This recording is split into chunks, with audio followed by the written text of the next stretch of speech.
Good evening, everyone. Ubah Gadere with the Equitable Development Initiative. And this is webinar number 3. Thank you for joining us. And I am gonna tap Michael to go next.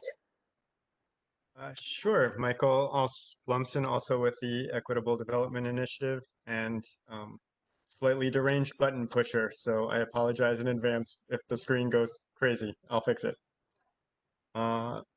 I'll just go down the order of the participant list for folks to do introductions. So Eliana, you want to go next? Eliana Horn, currently with Colectiva Legal del Pueblo, and just an interested person. Thanks.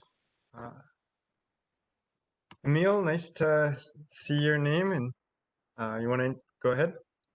Yeah, hi, Michael. I'm Emil Pattison. I'm a grant writer and consultant, and I'm here representing B Seattle and the Tenants Union.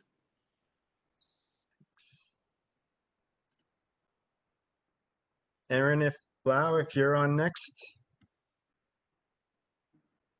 Yes, hi, I'm Erin Lau, and I'm representing Detective Cookie Chess Park. Thank you. Thanks. Evelyn. Good afternoon, or good evening, everyone. Evelyn Allen, Executive Director of the Equity Alliance of Washington. Thank you.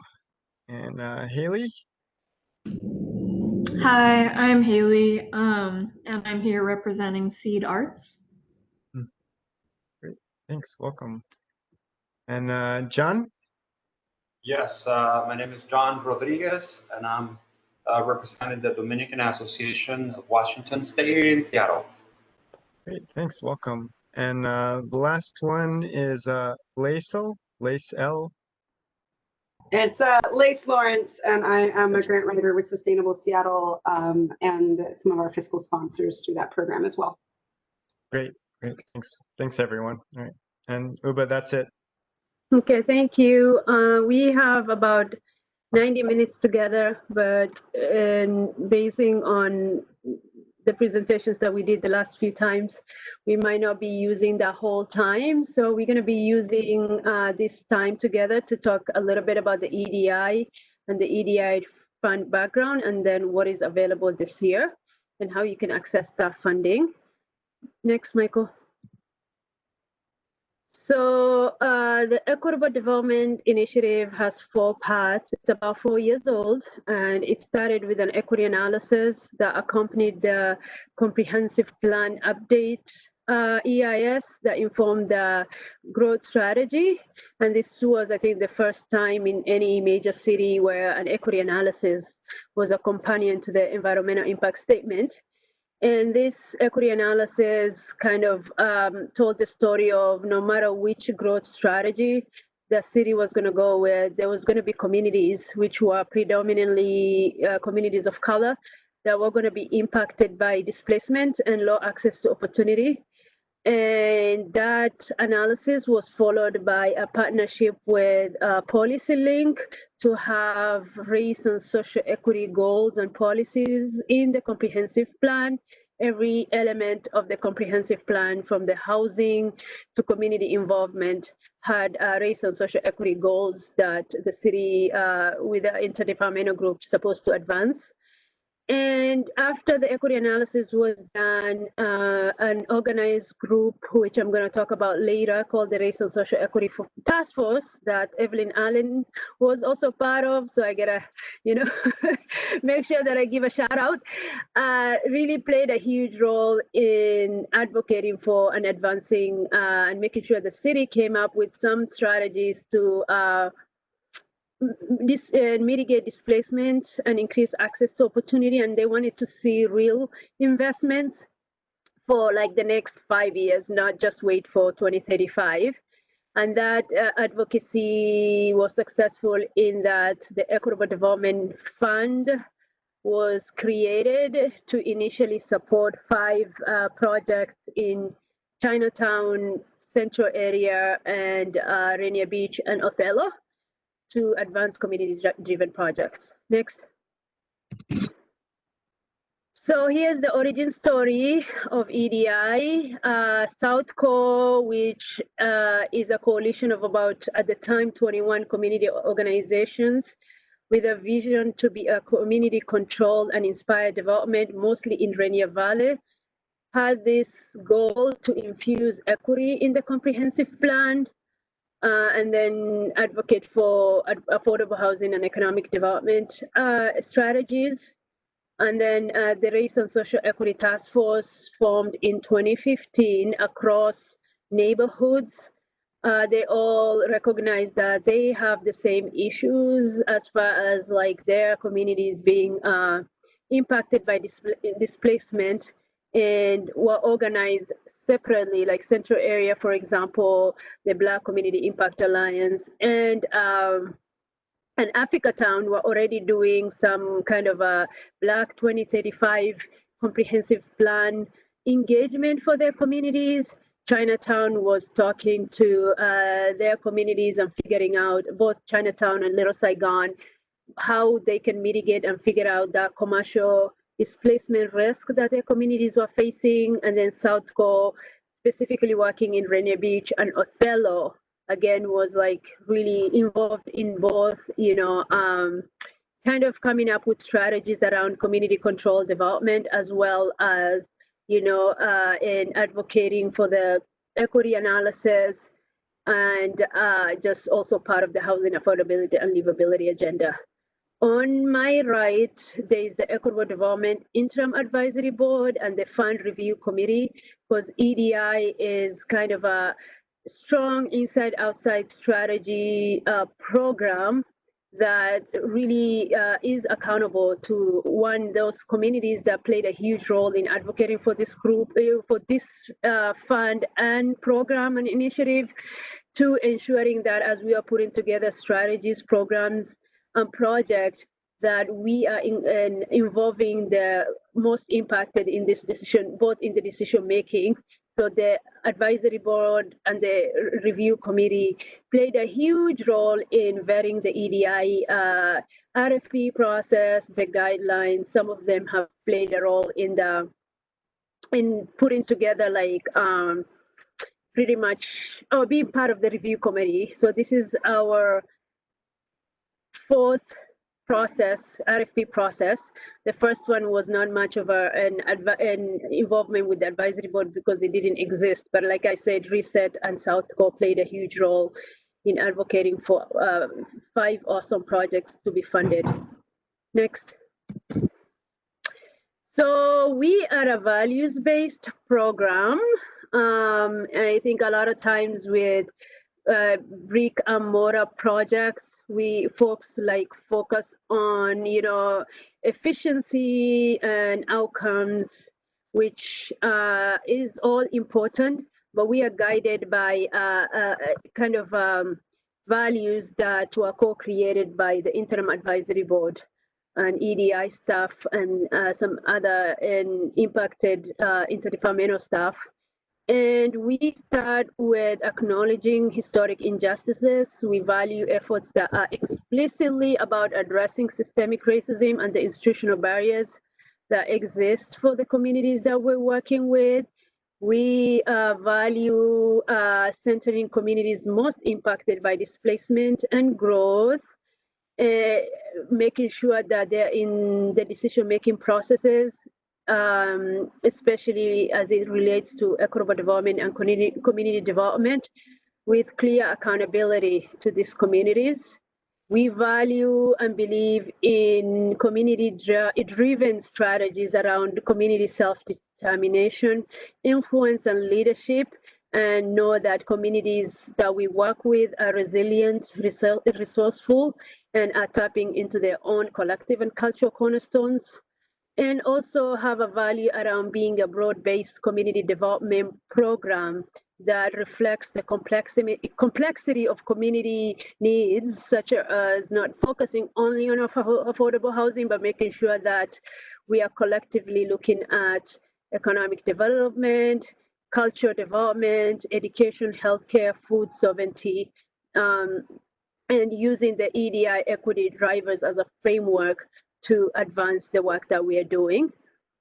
We have a value around accountability and supporting efforts which are most likely to bring improvement to the lives of the most impacted by displacement and lack of access to opportunity, and recognize that affected communities deserve strong, accountable, accessible, transparent, and culturally appropriate solutions that include ongoing oversight of government and other entities to address the negative impacts that they have experienced.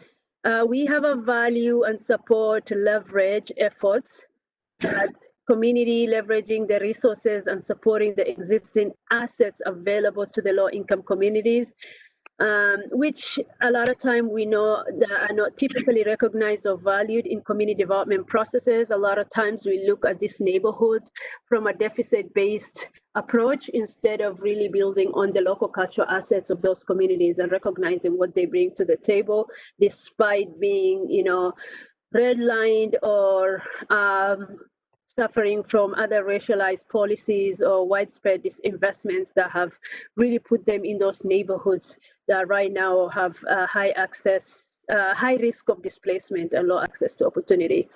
And finally, we have a value around recognizing that system change is one of the key components of the EDI funding, which is intended to advance projects that reimagine the development process in a way that prioritizes long-term benefits, and also really focusing on and leaning towards in building capacity. So the EDI fund itself has both a capacity building portion and then also really investing in community in project development, starting from pre-development to all the way to site acquisition and construction. Next. So I started with the value around recognizing and acknowledging historic injustices. This is a map of redlining in Seattle where neighborhoods were color-coded based on where investment decisions were made, and A and B being, or green and blue, being color-coded as best or still desirable, while yellow and red were areas that were color-coded in 1930 as definitely declining or hazardous. And this meant that investments happened in the areas that were color-coded as best and still desirable. And those neighborhoods were known for their density of white occupants in those homes. And then areas that were coded as definitely declining and hazardous were neighborhoods that are known to disproportionately have communities of color. And we see, based on this redlining and widespread disinvestments, that these decisions made has contributed to inequities these communities experience today. Next. So that was the 1930 redlining map. These are the maps that accompanied the equity analysis that I mentioned when I started this presentation. The risk of displacement on my left, and then access to opportunity on my right, the blue and red, were the areas that in the redlining map that were actually coded hazardous and definitely declining are today's areas that have high risk displacement, no matter what kind of growth strategy the city was going to pick, right? So EDI focuses on those neighborhoods that have high risk displacement. And then on my right, the access to opportunity map shows, where there's like low access to opportunity. In south of the Sheep Canal, neighborhoods again that were color coded red and declining again are today's neighborhoods that have low access to opportunity. There's some exception here with some of the projects and neighborhoods that we invest in that at this moment right now, because either gentrification has happened or their proximity to downtown, they are seen as neighborhoods that have high access to opportunity. But the question that we asked ourselves is like, who from those neighborhoods have access to this opportunity, right? As I think the fact that these are neighborhoods that have high access to opportunity also contribute to displacement and gentrification of those residents who really made their homes those neighborhoods because those were the only areas that they could buy homes at the time. Next. A lot of times when we share those maps, people ask us about and what are the layers in the equity analysis, and there's a lot of different layers for both the displacement risk and access to opportunity. And this is an example, two examples, one being, proximity to a regional job center, looking at the travel time to designated King County urban centers and manufacturing and industrial centers. So if you remember the map that I shared around access to opportunity, and you saw those neighborhoods that were mostly had low access to opportunity, you could see in this example that those are the same neighborhoods when it comes to proximity to regional job centers, they are impacted. On my right, there's an example around household income and the percentage of population with income below 200% of the federal poverty level. And again, looking both at the displacement risk indicator maps and the access to opportunity ones, the neighborhoods that will have high risk displacement and the neighborhoods that have low access to opportunity, again, in these maps are the same neighborhoods that are known for their high density of low income communities of color. Based on the percentage of population with income below 200% that live in those neighborhoods. Next. So I work for a planning department, but maps are not my thing. So this is another way that we tell the story about the place-based strategies and the neighborhoods that we focus on, what kind of characteristics they have. Or they share as neighborhoods. And what we see in these neighborhoods is there's high levels of chronic and recent displacement, right? We, as I talked about, see history of racially driven disinvestments in these neighborhoods. And then again, as I talked about with the example of the layers, there's significant populations of marginalized communities in these neighborhoods. And then even though all this triple impacts is in these neighborhoods, we also see that these communities and residents have been working to create and build community-driven strategies that came through inclusive community engagement with the city.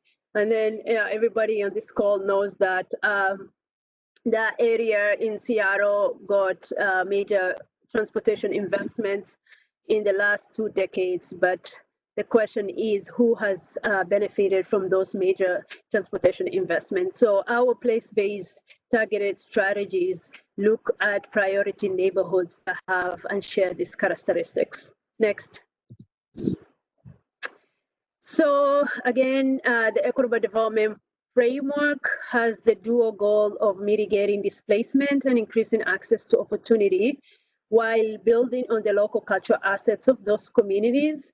And the goal for the EDI framework is just really working on strategies, programs, and investments to achieve community stability and resilience in the face of displacement. And also, while doing that, which that goal focuses on the place-based strategies and investments that the EDI is known as. On the other side, figuring out how are we creating as a city and building access to equitable access to all neighborhoods, especially the amenity-rich neighborhoods in the redlining map that was color-coded blue and green and is known for high density of white residents. How do we make sure that low-income communities of color who really want to move to those neighborhoods or get access to affordable housing in those neighborhoods do get that opportunity? And for our EDI grantees, and historically, I laugh when I say historically because we're only 4 years old, but each of our grantees bring at least 3 of these equity drivers together in one project because these equity drivers are designed to be deployed as like at least as all 6 of them to get to that transformational equitable racial equitable outcomes that we want to see. And even like when we talk about displacement, we don't focus only on like residential displacement like a lot of programs do, but what is the commercial, cultural, residential displacement strategies, and what role does EDI and EDI fund play in both that preventing those types of displacement, but also advancing economic mobility. Next.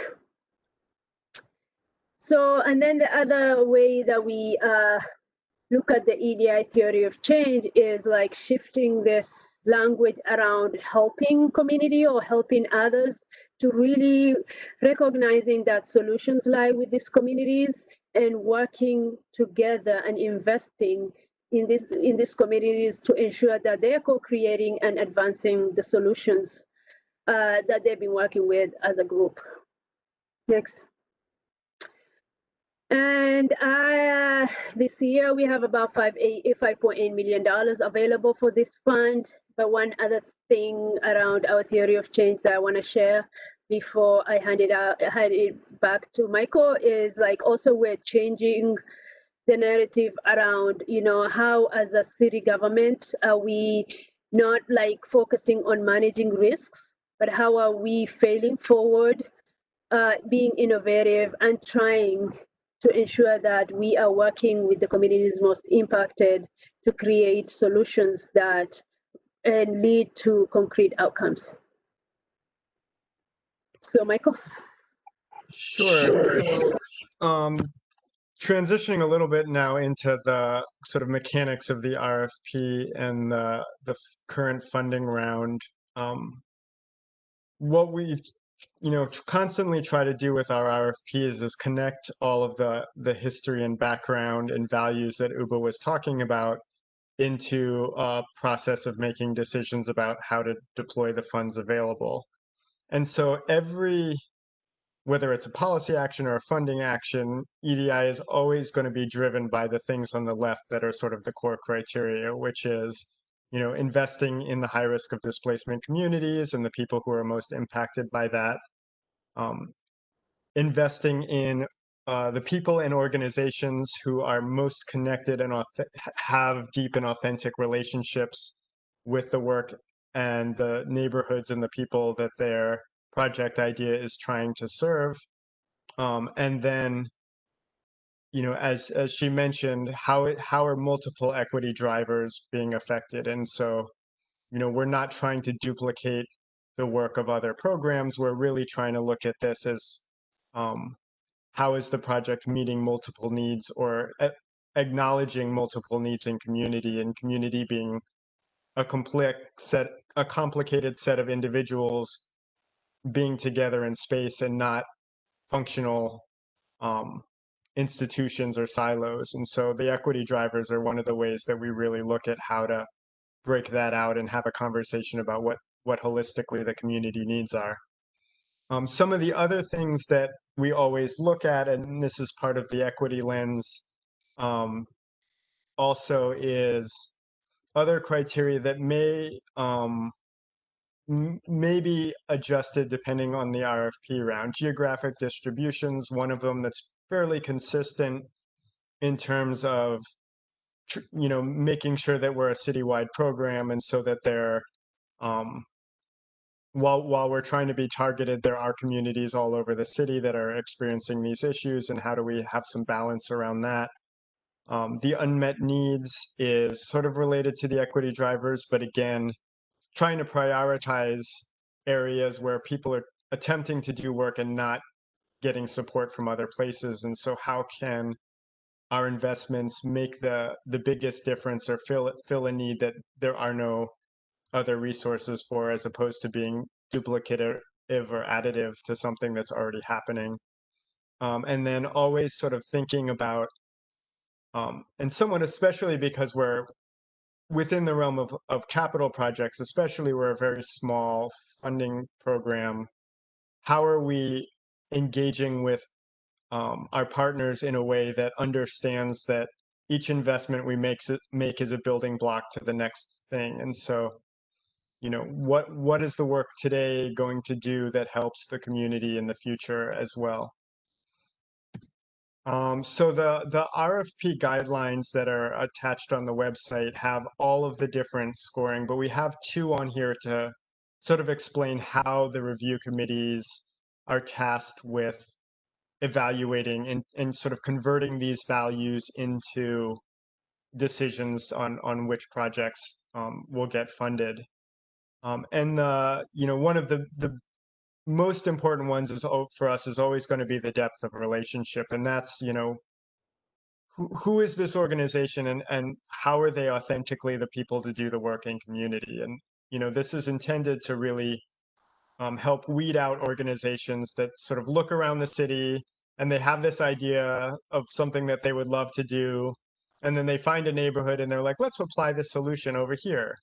And we don't want organizations parachuting in and then trying to do a project and convince everybody that that's a great idea. What we want is community members or the organizations that are embedded within those communities to be developing the solutions and the ideas and then trying to make those ideas into reality. And so, you know, on the column on the left talks about some of the different questions we ask that we're hoping that folks answer strongly about if they're going to be funded. And if you're, you know, if you're an organization that's really just sort of fishing for dollars and decides that we're a program that might as well fund something you're already doing that's not really connected to the community you're proposing this for, then maybe we're not a good fit, and that proposal is not going to be quite as competitive when it's reviewed.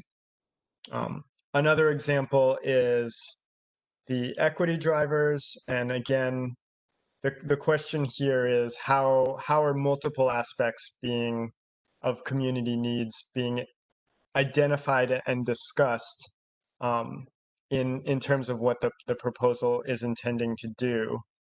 And this one always comes with a few caveats, especially around, you know, how to think about impact, because we understand that no project that we're going to do is going to necessarily have a demonstrable impact on a neighborhood level or scale of meeting a need, right? No affordable housing project on its own, for example, is going to cure the affordable housing crisis in a neighborhood.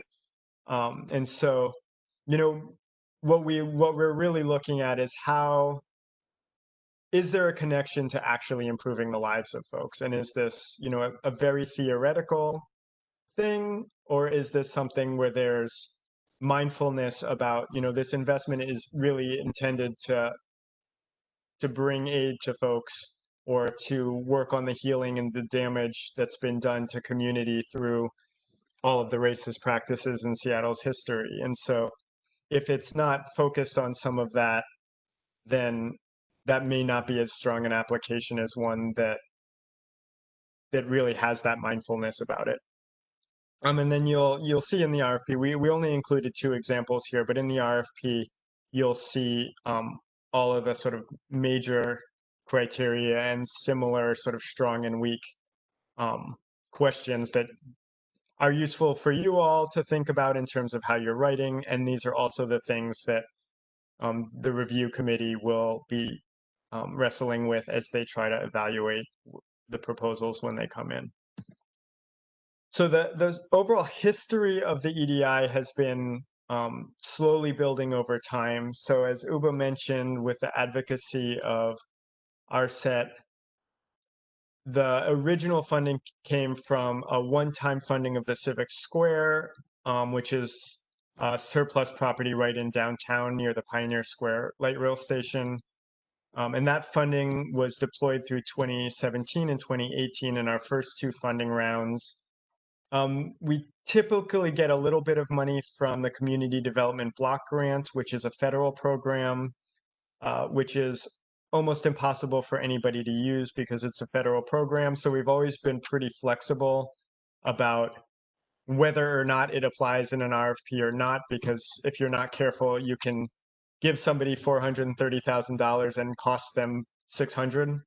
And so we've been creative with how that moves into projects or other parts of the EDI program where there's an opportunity to do strategic investments in something that meets some of the core goals. Recently, again, primarily thanks to community activism, the council and the mayor approved a permanent funding source of $5 million from the short-term rental tax. And that funding is ongoing, but this year there's no actual revenue coming in from short-term rental tax, and so the council and the mayor have backfilled it with general fund. But that's intended to be sort of the stability for the overall program. And then also something that happened last year was another one-time funding of $15 million from the Mercer Mega Block.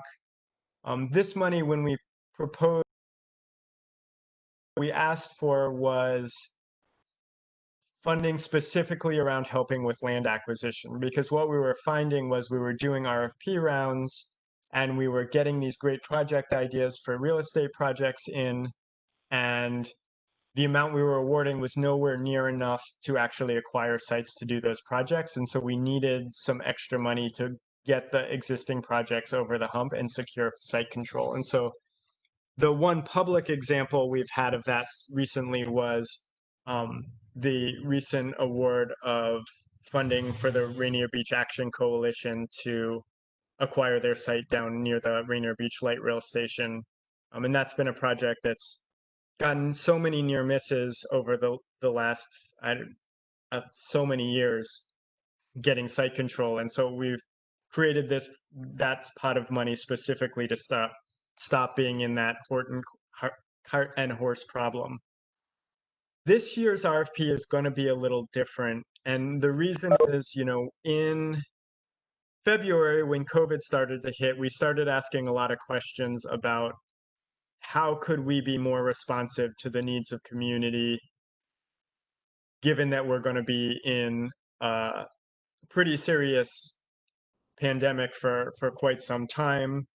So, COVID's happening, and you all know this, the economic downturn is happening, and the movement against structural racism and the Black Lives Matter work is all really important stuff. And so we've really tried to look at the way that we deploy funds this year and say, is there something different that we could do that would be more useful given the conditions on the ground? And so what that means is that this RFP is not as much about capital projects. It's really about broader support for a wider variety of community organizations that are either doing emergency direct support for communities that are being impacted by all of these things, or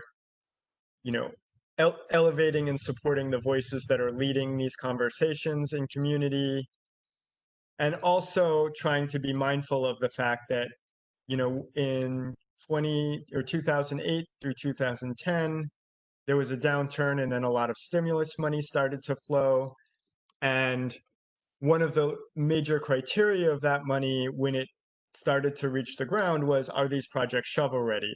And what that ended up being was only the organizations that had historically larger balance sheets or ability to fundraise more and relationships with historically wealthy people had better ability to keep their projects moving, and so therefore had more access to the funding that came through. So we're also trying to deploy resources in a way that helps prevent that from happening, and gives people who are working on stuff the ability to keep it moving a little bit so that they potentially have more access to stimulus dollars if and when they come down the pipe. And also we as a program have certainly learned some of the lessons and watched what happened with disaster gentrification, where downturns cause distress for BIPOC property owners and then led to a flurry of speculation and the loss of wealth in community. And so if there is a way to be strategic around trying to create strategies that prevent some of that this time, we're also trying to support that. But again, so the funding is much more sort of organization specific and intended to be extremely flexible in how it's used, and less so about, do you have a specific project this year that's a capital project that you're trying to move through the pipeline. So and again, as part of this, the funding has been split in several different ways. So, it is part of the theme of trying to stabilize and make sure that organizations that are doing the work are not do not sort of lose track of momentum of where they're going, or don't get support for doing new and additional work to respond to COVID, while also trying to do the projects that they had in mind. We set aside a chunk of money to support the existing projects so that they don't have to apply again, and they sort of maintain the existing levels of capacity building support that we've done before. And this is really, again, about stabilization and maintaining the partnerships that we've committed to having with folks through the downturn. There's a little bit of additional money in that pot, which is the reason it's larger, is we've set aside a small amount of money for capital for some of those projects have imminent, very concrete deadlines that are coming up that they may need a small additional infusion of cash to be able to meet, whether that's a purchase and sale deadline or the start of construction. And so we wanted to set aside a little bit of resources just to make sure those projects didn't fall apart when those deadlines came up. In sort of an exchange for that, we said, all of those existing organizations are not eligible to apply for the RFP. So this new partnerships money is the RFP that we're talking about here, which is, again, $50,000 grants. So we'll be able to do quite a few more of them. And they're really kind of one-time, what can we do to meet community where they're at in the most flexible way possible and meet those needs without, creating tension between the existing or competition between the existing organizations and new partners who are doing different things than what we've done before. We've also done a new partnership with the Office of Sustainability and Environment around their economic justice program. So they have a grant that's currently out now, and we had some interest in when we first started this conversation. There was some prioritization on our side around environmental justice and food sovereignty work, and we realized that it probably made sense to, rather than have duplicative application processes, since they have a community-informed process of their own and they're similar in values and alignment to us, that we could just make the process a little simpler and add funding to that program. So we set aside a little bit of money to them to allow them to serve more people and potentially do slightly larger grants. There's nothing that prohibits anybody from applying to us and them as well. So if you're doing a project that you think meets both sets of criteria, you're welcome to apply for both. And the Seattle Together partnership is sort of a recent COVID response that the city is doing that's sort of interdepartmental around supporting social connectivity. And so UBA is sitting on that table. And we've set aside a little bit of money for a couple of strategies that would be directed towards high displacement risk communities, utilizing that vehicle as well. So there's a small amount of money pulled out for that. And then in terms of the RFP, we've split it into three priority areas that for folks on the ground, there's some overlap here. And so one of the things we said was, rather than forcing everybody to pick one, if you think that your idea meets multiple priorities, you can apply for all three. And so if you look at the application, there's a checkbox, and you can check one or all of them depending on how you want to do it. And you also have the option when you're writing the narrative to write a different narrative for each one if you think that that's helpful and you want to do some customization, or if you think the one that you have is generalizable enough and it covers everything. We wanted to give people the opportunity to just send it in once and still be able to apply for multiple priority areas just by checking the box. And so sort of loosely, the BIPOC social infrastructure is really part of our response to the Black Lives Matter movement, that we can support the work that's going on right now, and where community members who are leading that work see the need for additional resources that can be used relatively flexibly. This can also include, indigenous sovereignty work that's going on. So it's flexible, but it's definitely informed by all of the Black Lives Matter leadership work that's going on here. The economic recovery and disaster gentrification is, again, sort of as we talked about, sort of more on the planning and long range thinking side of things of, how do we prepare ourselves to take advantage of resources if they come, and how do we do work to protect ourselves from speculation that we know is inevitably down the pipe. Is really a bit of a catch-all, but it is intended to be able to include emergency direct support for community members. And so the priority here in evaluation is most likely going to be if you are looking at things that aren't being well served by other programs. And so again, we're not trying to be duplicative, but that can mean either, we need money and we need to give it to community members, or there is a funding stream, but we don't have the bandwidth as an organization to be able to adequately capitalize on it and be able to use it the way that we want to or have access to it. And so if we could build up our infrastructure, then we could better serve the response. So again, there's a lot of flexibility there in how folks want to propose uses for that.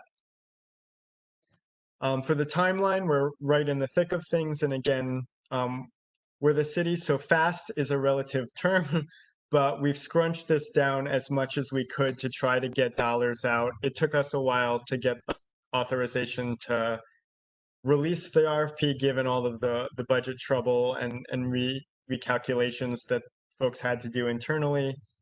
So the turnaround time, unfortunately, is short, but we're hoping that the reduced page numbers will make that a little easier for folks.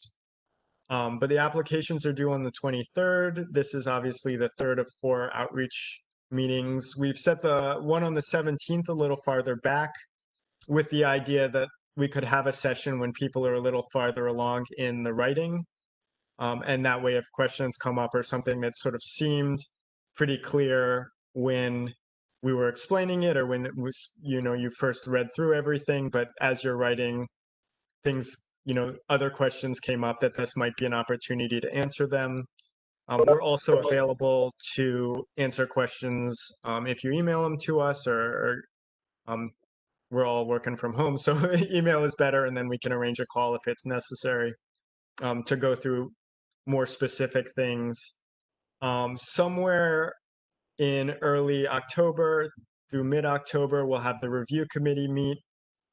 That's sort of a range because we can't convene the review committee until we get the applications in, because we need to make sure that there are no conflicts of interest. But when Uba talked about our values, one of our values is making sure that folks who are impacted by these issues are the ones making decisions. And so we bring in community members to actually review and make the recommendations on what the funding is going to be.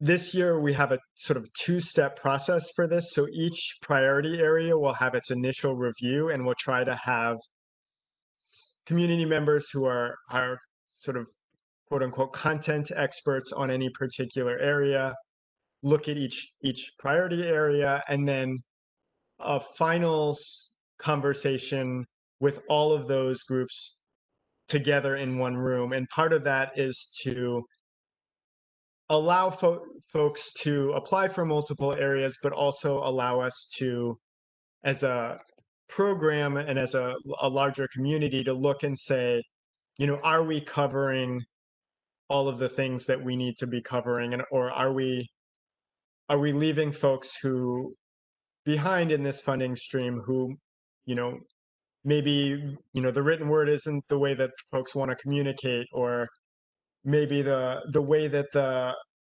program or the RFP is written makes it harder for some groups to like place themselves inside the conversation, but there's important work being done there. And so having that extra check on the potential unintended consequences of those decision making and looking at it collectively and holistically is really important to us.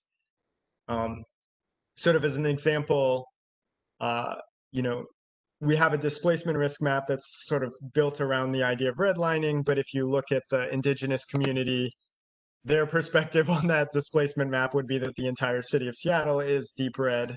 And so, you know, the formation documents and the sort of theory that we have doesn't necessarily apply to that context, and that's a very valid context to be having. And so this is another way that we can sort of have a gut check about, are we living up to the values of the program? Once the recommendations are made, there's a period of internal city deliberation that we always try to make short, but it takes as long as it does. So we're really trying to have the awards out before Thanksgiving. That could go faster, that could go slower. We'll do our best, but that part's a bit out of our control. But that's our timeline. And then the idea would be, to the degree possible, we would be contracting as soon as we can make the awards. The contracts we're hoping will be very simple, and that gives folks the full 2021 to do the work and get everything completed. And that's it. So feel free to unmute if you want to ask a question. We've also got the chat box open. Thanks, Aaron, for demonstrating. So I'll take that one first, and then feel free to jump in with questions for either Uba or I. So the question is, are capital projects eligible for funding? And so our underwriting assumption, overriding assumption is that $50,000 isn't going to be incredibly useful for capital projects. So if you're applying for funding and you're intending to use it for a capital project, but that project will somehow meet the goals of the RFP, that's fine. You know, the focus is really on strengthening the organization that may be doing the capital project. And so, you know, that can be, you know, for us, that's very fluid, right? The strength of the organization doing the work makes the work better. And so if you know, write a proposal and you say, you know, this $50,000 is going to make or break this new building, that's fine. You know, that if that's where you think that the money is best used, we don't have a prohibition about it. But our emphasis isn't here on evaluating capital projects and their relative impact. It's really on what does the organization need to be strong, and essentially how can we help everybody make it through 2020 and 2021 intact so that this work can continue. Let me know, Aaron, if that answered that question. Can I add something to that? Michael? Of course. Yeah, so I think what wasn't clear about this too is with the 2020, just making decisions in the next 3 months to move this $5.8 million. We are also on the capital focusing on projects that are in the EDI pipeline around both site acquisition and TI and construction. That's what we have focused on this round. But as we after this and pivot to our 2021, 2022 investments, we might go back to the regular EDI funding, which to move capital projects and capital project investments that was up to $1 million for the regular $5 million RFP. But next year, we also have up to $9.8 million for site acquisition. Yeah. So I mean, the fact that, as usual, we can't do all of the things that we want to do immediately is certainly weighing heavy on us. And so how, I think there will be a conversation with the advisory board, and probably, we're also, as a program, in a space where, we need to know what the budget is for next year before we can do any sort of significant planning, because, part of the reason that this RFP came out so late is we spent most of the spring either having a program or not having a program at all, until some of the budget got sorted out. And so it's a little hard for us to plan until we get funding committed from the budget process. There's a question from Lace around, if a project qualifies for all three categories, can you apply for 150,000? Yes, you can. And so again, that's part of the reason why we wanted to have the large group come back together, was to be able to take a look at that in the aggregate and make a decision about whether that makes sense or not. And so our assumption is that's pretty unlikely to happen, but it could. And so we wanted to give that the option, and there may be folks who that really is important, and they can make a really strong case that not only do they meet all of those priority areas, but also that the 150,000 really will make an enormous difference, and the group may say, that makes sense for us. But we also don't want to get in a position where we're not, we're leaving too many folks out in the rain about it. So there's going to be sort of a balanced and nuanced conversation, I think, during the review process about how exactly that works. And our approach has been to give folks as many options as possible to sort of make the case of what they need. Aaron, you had a follow-up. If we apply for 50,000 for a specific element of the capital project, I'd say yes. I mean, we may be getting into a place where we want to have a specific conversation about it. Again, like our approach to this in terms of the use of the funds is to be as flexible as possible. So again, that's sort of where the reason we asked for a budget was, one, to make sure that folks are actually thinking about, what does it actually cost to do the program that we're trying to do? And also, we as a public agency have some obligation to be able to explain what we're doing with people's tax dollars.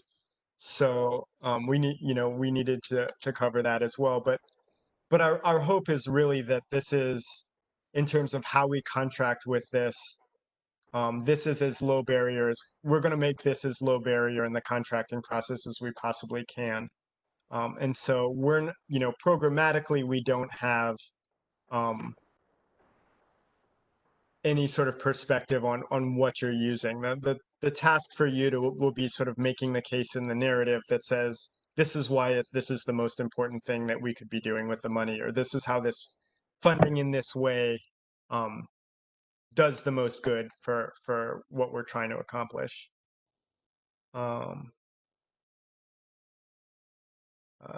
Thanks, John. That's great to hear. Thanks for stopping in. And John, if you have any questions, you may be gone already. But if folks have to run and you need to follow up again, we can take things by email. But for the folks who are still on, we can hang out for a while. We have a whole half an hour left if folks need it.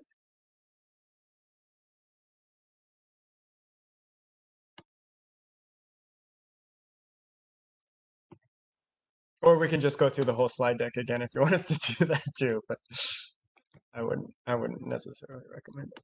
So let me see, we got another one.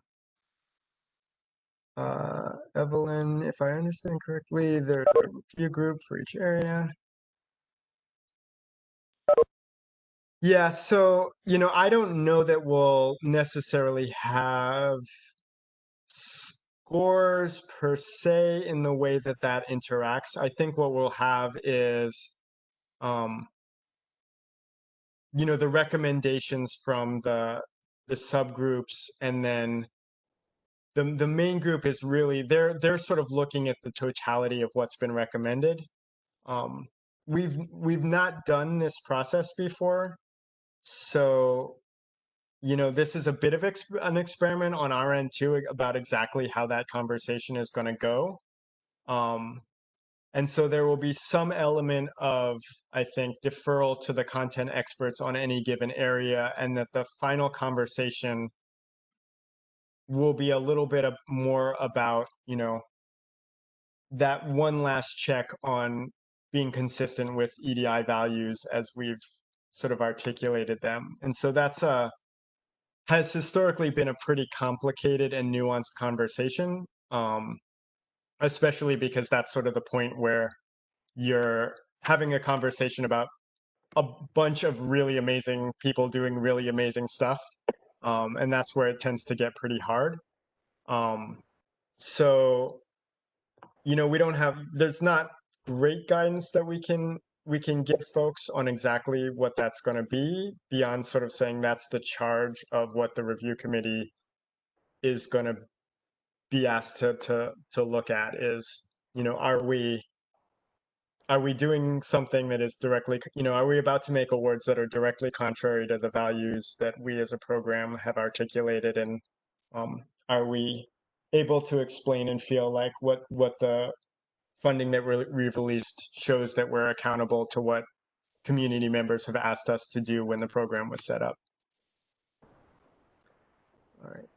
Liana, is there a difference in the process for a fiscally sponsored organization?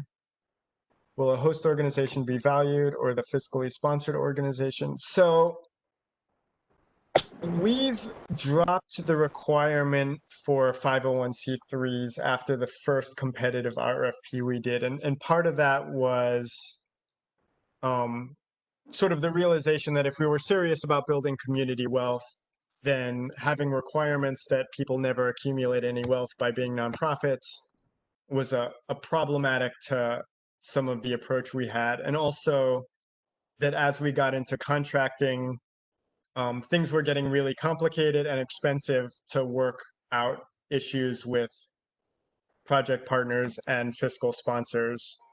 That said, there are a lot of very good reasons to have fiscal sponsors, especially for smaller organizations who don't necessarily have real bookkeeping infrastructure. And we are a city program who occasionally can get audited and then need to ask a bunch of hard questions of things.